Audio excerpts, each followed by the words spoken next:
और डरना नहीं। कोई भी त्रिभुवन में नापक को पराजय नहीं दिखा सकता, ये बात पक्की समझ लेना। कभी भी हरि का एक स्वभाव है, कोई उनको गाली दे दे, अपमान कर दे, उनकी निंदा कर दे, वो पिता के समान सह लेते हैं, क्षमा कर देते हैं। लेकिन उनके भक्त का अपमान कर दे तो राम रोष पावक सो जरई। जो अपमान भक्त कर करई, तुम चुप रहना, तुम मत बोलना। जो अपमान भक्त कर करई, राम रोष पावक सो जरई। पलटू साहब कह रहे, नाम जापा कभी डरना मत, कभी भय मत करना और कभी लड़ना मत। हरि अपनो अपमान सह जन की सही न जाए। हरि का अपमान कर दोगे सह जाएंगे कैसे भी, वो बड़े कृपालु हैं, अनंत माताओं का प्यार रखते हैं, चल उद्दंडता कर ले। हरि अपनो अपमान सह जन की सही न जाए, जन की सही न जाए, दुर्वासा की क्या गति कीन्ही। महान तपस्वी, दूब का रस पीने वाला, बलकल की लंगोटी लगाने वाला, उनको यह भ्रम हो गया कि चक्रवर्ती सम्राट रानियों के बीच में रहने वाला मेरे से बढ़कर भजनानंदी कैसे हो सकता है। जाकर के कृत्या प्रकट कर दी उनको, अम्बरीश जी को कष्ट देने के लिए दुर्वासा जी के द्वारा प्रकट की हुई कृत्या भगवान के निज पार्षद सुदर्शन जी ने भस्म कर दिया और त्रिभुवन में दौड़ाया दुर्वासा जी को। अंततो गत्वा अम्बरीश जी के पैरों में गिरना पड़ा महान तपस्वी भगवत स्वरूप दुर्वासा जी को। जन की सही न जाए, दुर्वासा की क्या गति कीन्हा, और भुवन चतुर्दश फिरे सबे दुरियाए जो दीन्हा। सबसे पहले भाग कर गए भगवान शंकर की शरण में, क्योंकि भगवान शंकर के अंश से प्रकट हुए दुर्वासा जी है। भगवान शंकर ने कहा, मैं हरि का द्रोह करने वाले को तो विचार पूर्वक रास्ता बता सकता हूं, लेकिन हरिदास का, भगवान के भक्त का द्रोह कर दे, ये मेरी सामर्थ्य नहीं कि मैं इस समय सुदर्शन को प्रार्थना करके रोक सकूं या तुम्हें कैलाश में रख सकूं। तुरंत यहां से निकलो। सबे दुरियाए जो दीन्हा, ब्रह्मा जी के पास गए। ब्रह्मा जी ने कहा तत्काल निकलो, नहीं सुदर्शन चक्र अनर्थ कर देगा ब्रह्मलोक में। हरि के पास गए और कहा आपका एक व्रत है कि मेरी शरण में चाहे जितना बड़ा अपराधी आ जाए मैं कभी त्यागता नहीं हूं। तो भगवान ने कहा अपराधी कितना भी बड़ा चराचर जगत का हो मैं उसे शरण दे सकता हूं, लेकिन मेरे भक्त का अपराधी, उसके लिए कोई गुंजाइश नहीं। अब ये सुदर्शन मेरी आज्ञा में नहीं है। अगर अम्बरीश जी कह देंगे तो ये सुदर्शन शांत हो सकता, अन्यथा नहीं। भाग के अम्बरीश जी के ही चरणों में आना पड़ा। पाही पाही करि परे जबे हरि चरण न जाई, तब हरि दीनी जवाब मोर बस नाही गुसाई। मोर द्रोह करि बचे, करो जन द्रोहक नासा, माफ करे अम्बरीश बचोगे तबे दुर्वासा। मेरा अपराध कर दे तो मैं क्षमा कर सकता हूं, भक्त का अपराध कर दे तो नहीं। इसलिए जाओ, अगर अम्बरीश जी क्षमा करें तो क्षमा हो सकती है। तो पलटू द्रोही संत कर तिन्हे सुदर्शन खाए, हरि अपनो अपमान से जन की सही न जाए। इसलिए निर्भय निश्चिंत होकर के निरंतर नाम जप करो। श्रीपाद प्रबोधानंद जी कह रहे मत करो, ऐसा कोई कर्म मत कर जिससे तेरी दुर्गति हो जाए। नावद, ऐसी कोई बात मत बोल जिससे तेरे को अपराध लग जाए। ये वाणी है अमोल, बहुत विचार पूर्वक बोलना चाहिए। विस्मराशेष दृश्यम, भगवत प्राप्ति का स्वरूप है कि संसार और शरीर की याद न रह जाए। क्या कर, स्मर मिथुन महस्तत् गौर नीलम स्मरार्थम। जिनका स्मरण करना परम मंगलमय है, ऐसे श्यामा श्याम गौर श्याम जोड़ी का स्मरण कर। संसार के संपूर्ण भोगों का विस्मरण हो जाए। कुछ मत बोल अपराध करने वाली बात, कुछ मत कर अपराध करने वाली क्रियाएं। सदैव गौर श्याम प्रिया प्रीतम का स्मरण कर। बहुजन समवाया दूर मुद विजया ही, बहुत लोगों से मिलना छोड़ दे। साधक को जिसको भगवत प्राप्ति करनी हो, ये प्रपंच कभी ना पाले, ये प्रचार प्रसार के चक्कर में ना पड़े, प्रवचन के चक्कर में ना पड़े। हमारी प्रार्थना मान लेना, भगत के चक्कर में ना पड़े, पहले भगवान के चक्कर में पड़े। पहले भगवान के चक्कर में पड़कर माया चक्कर से मुक्त हो, फिर भगवान जो करवावे उनकी इच्छा की बात है। उपासक बिल्कुल सावधान रहे, तब तक मौन का आश्रय ले जब तक भगवत प्राप्ति न हो जाए। किसी के पास बैठने की बिल्कुल जरूरत नहीं है। चार उपासक बैठकर परस्पर बोधयंतः भगवत चर्चा कर लो, वो बात ठीक है, लेकिन दूसरे को उपदेश देने की गलती मत करना, नहीं तो फंस जाओगे। उपदेश देने की सामर्थ्य गुरुदेव जब आज्ञा करते हैं और वो भगवत प्राप्त हो जाता है तब, अन्यथा नहीं। अन्यथा तो जो तुम उपदेश करोगे वही तुम्हारे में प्रश्न आ जाएगा, फेल हो जाओगे। कह रहे बहुजन समवायाद दूर मुदविज्जयाहि, बहुत लोगों से मिलना जुलना, उनको उपदेश करना बंद कर दे साधक। भगवत प्राप्ति करने के लिए पहले मौन का आश्रय लेकर अपने को बिल्कुल किसी काम का साबित ना होने दे। बिल्कुल अक्षर अक्षर समझ लो, अपने को महान साबित मत करो, महान होते हुए भी अपने को अगला पगला साबित करो। चोरी चोरी चुपचाप निकल जाओ, कोई जान न पावे तुम्हारे पास भजन रूपी धन है, और भगवान को प्राप्त कर लो। फिर वो जब प्रकाशित करेंगे फिर कोई तुम्हें परास्त नहीं कर सकता। बिस्तरे सब जग विमल कीरति, साधु संगति ना टरे। दूर मुदविज्य, दूर रहो इस समाज से। ये महापुरुषों के आदेश है, उनको समझो, दूर रहो। क्यों कह रहे हैं? क्योंकि अभी राग मिटा नहीं, आसक्ति मिटी नहीं, फिसल जाओगे, वहीं पहुंच जाओगे। जो छोड़ने के लिए निकले थे उसी में रम जाओगे। अपने चित्त को चित्तचोर प्रभु के चरणों में निरंतर चिंतन में लगाने के लिए बहुजन समवायाद दूर मुदविज्जयाहि, बहुत समाज से मिलना जुलना उपदेश करना है सब बंद कर दे साधक।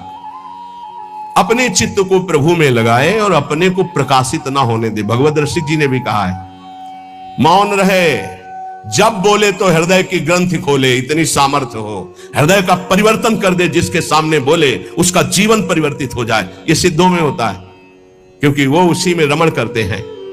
इसलिए हे प्रिय प्रिय निवसतु दिव्य श्रील वृंदावनांतः, अपराकृत चिदानंद में वृंदावन में प्रवेश पाने के लिए प्रगट वृंदावन का आश्रय ले लो। यहां आते जाते रहो या यहां वास करो, सत्संग सुनो और उसे अपने जीवन में उतारो। जब उपासक इस तरह की रहनी में रहता है तो उसकी दशा क्या होती है, श्रीपाद वर्णन करते हैं। कहते कर निहित कपोलो नित्य मस्त्रोणि मुंचन, परिहत जन संगो रोचमानानुयान, प्रतिपद बहुलार्त्या राधिका कृष्ण दास से, वसति परम धन्य कोपि वृंदावनेस्मिन्। कोपि कोई बिरला ऐसा, कैसा? प्रथम से संगम त्यक्त्वा, सब संग का त्यागी, साधु संग का अनुरागी, माताओं बहनों की तरफ या प्रतिकूल शरीरों की तरफ काम भोग रूपी पिशाच से बिल्कुल दूर। जैसे भी भगवान हमारी देह का निर्वाह करें उसमें राजी, प्रीति पूर्वक प्रभु का निरंतर नाम जप करते हुए, कोई ऐसा कार्य नहीं जो फंसा दे, कोई ऐसी बाणी नहीं जिससे अपराध बन जाए। रात दिन श्यामा श्याम गौर श्याम जोरी का सुमिरन हो रहा है और समस्त व्यवहार से शून्य, बहुजन समवायात दूर मुदविज्य, किसी से किसी भी तरह का कोई संपर्क नहीं। ध्यान से सुनिए, किसी से किसी भी तरह का कोई संपर्क नहीं। और श्री जी के हेतु की कृपा से आप लोगों का ऐसा ही जीवन है, किसी से संपर्क आपका नहीं। अब उसकी दशा क्या होगी जब रात दिन श्यामा श्याम का सुमिरन, संसार का कोई चिंतन नहीं। बोले कर निहित कपोलो नित्य मश्रूणि मुंचन, प्रिया प्रीतम की याद में रो रहा है। परिहृत जन संगो रोच्यमानानुयाना, उसको अब किसी का संग अच्छा नहीं लगता है। बस श्री जी की सेवा, श्री जी का चिंतन, श्री जी के नाम रूप में डूबा हुआ उपासक प्रतिक्षण व्याकुलता पूर्वक श्री श्यामा श्याम को पुकारता रहता है और प्रतिपद बहुलार्त्या राधिका कृष्ण दास से रात दिन श्री जी की सेवा में मगन रहता है। प्रातः से लेकर शयन तक, शयन से लेकर प्रातः तक जो अष्टयाम सेवा अपने यहां श्री जी की चल रही, आठों पहर प्रतिक्षण श्री जी की दास्यता में, सेवा में।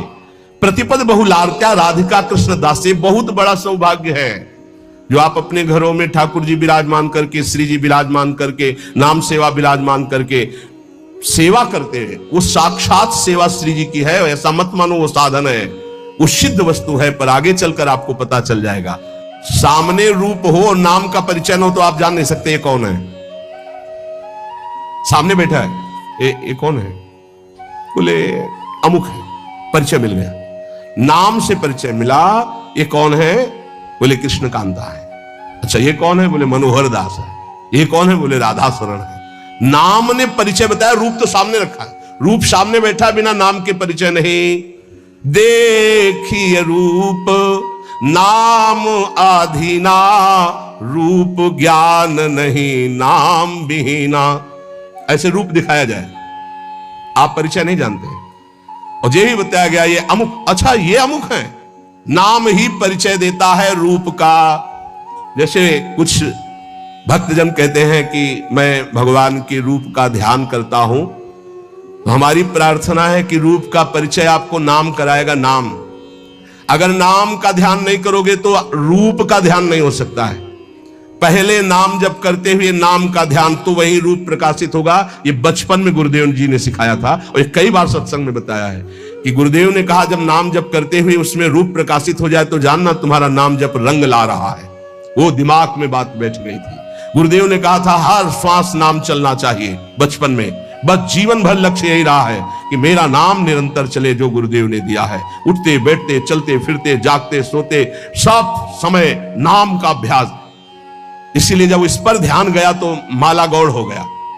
जब यह ध्यान गया कि निरंतर नाम चलना चाहिए, तो फिर माला में विक्षेप अनुभव होने लगा कि गढ़ना, उसको घुमाना, उसमें इतने। अब जब हमारे जीवन का लक्ष्य यही निरंतर बैठे हैं, चल रहा है, चल रहे हैं या क्रिया में है, जैसी भी स्थिति, गुरु प्रसाद से 40 वर्ष का लगभग अभ्यास, उसी बात का, यही जीवन का सार रहा है।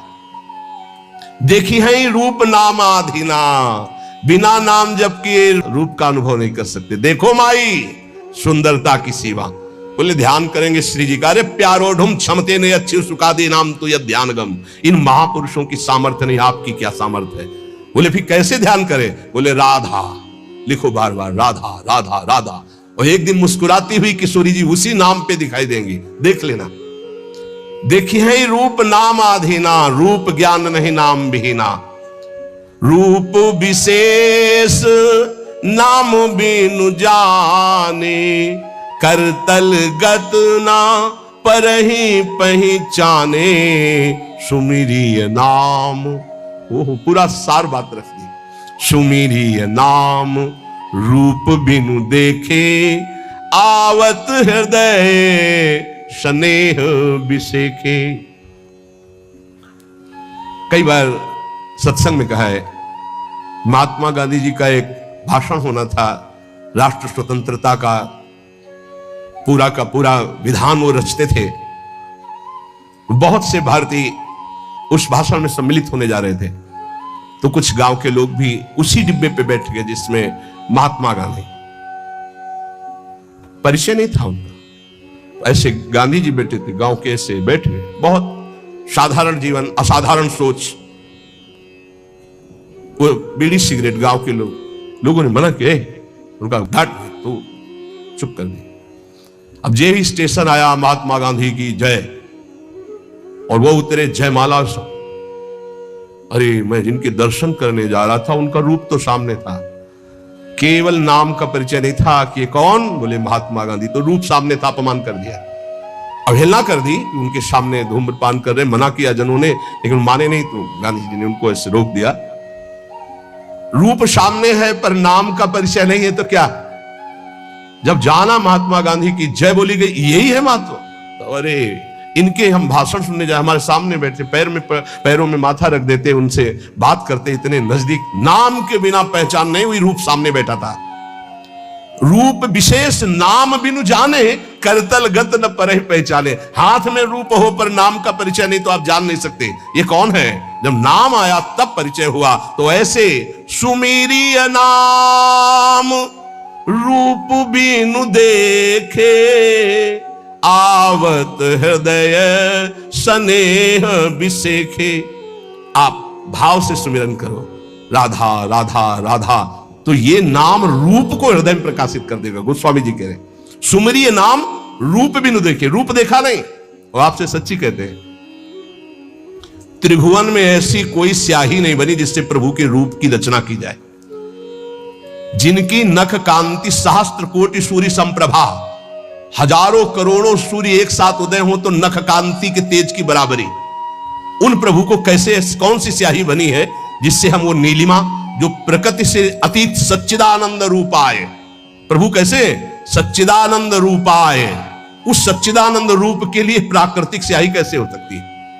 जैसे उदाहरण में भगवान के श्रीअंग कांति कैसे, वो इसलिए नवीन जलधर, बस वर्षा होने वाली है ऐसा मेघ। तो ऐसे हजारों बार मेघ देख लिए तो क्या हमें भगवत साक्षात्कार का आनंद मिला क्या? नहीं। भगवान की अंग कांति कैसे? श्री राम जी के लिए गोस्वामी तुलसीदास केकी कंठाभ नीलम, मोर की जो कंठ की नीलिमा है, बोले ऐसा कुछ। तो क्या मोर के कंठ की नीलिमा देख ली तो श्री कृष्ण की अंग कांति देख ली क्या? हरिजू की अंग कांति? नहीं, ये सब प्राकृतिक है, उदाहरण ही नहीं बैठता। कैसे हैं वो? बोले कृष्ण कृष्ण कृष्ण रटो, वो जैसे के तैसे पूरे आ जाएंगे। करोड़ काम मूर्छित हो जाए ऐसे सुंदर हैं। तो ऐसी कोई स्याही है क्या? ऐसे करोड़ कामों को मूर्छित करने वाले श्री लालजू लाडलीजू के रूप को देखकर प्रेम बेशुद्ध हो जाते हैं। उन लाडलीजू के लिए ऐसी कौन गौर कांति है स्याही कोई ऐसी त्रिभुवन में? देखो कैसा रूप है। बोले पीता अरुण छवि मनंत तडिल लताभाम, अनंत बिजलियों की कांति पीत और अरुणिमा लिए हुए। कौन सी स्याही है? एक बिजली को उतार के दिखाओ। प्रभु की जो रूप माधुरी है वो केवल नाम जानता, केवल नाम, राधा नाम जानता है, कृष्ण नाम जानता है। वो बड़े धन्य भाग उपासक है जो एक बात समझकर नाम का ध्यान करते और नाम का जप करते। तो बोले सुमिरिय नाम रूप बिनु देखे, आवत हृदय स्नेह विसेखे। नाम जपते जपते जब नाम में प्रेम हो जाता है, प्रेम पूर्वक जब नाम जपते हैं तो भगवान का रूप, प्रियाजू का रूप हमारे हृदय में प्रकाशित हो जाता है। जो इस तरह से अपने जीवन को प्रभु में लगाता है वो महान दुर्लभ वृंदावन नित्य विहार रस के प्रेम को प्राप्त कर लेता है। नाम के समान सिर्फ नाम है। जहां नाम गया तो नाम ही ऐसे आता है जैसे स्वामी के पीछे सेवक चलता है।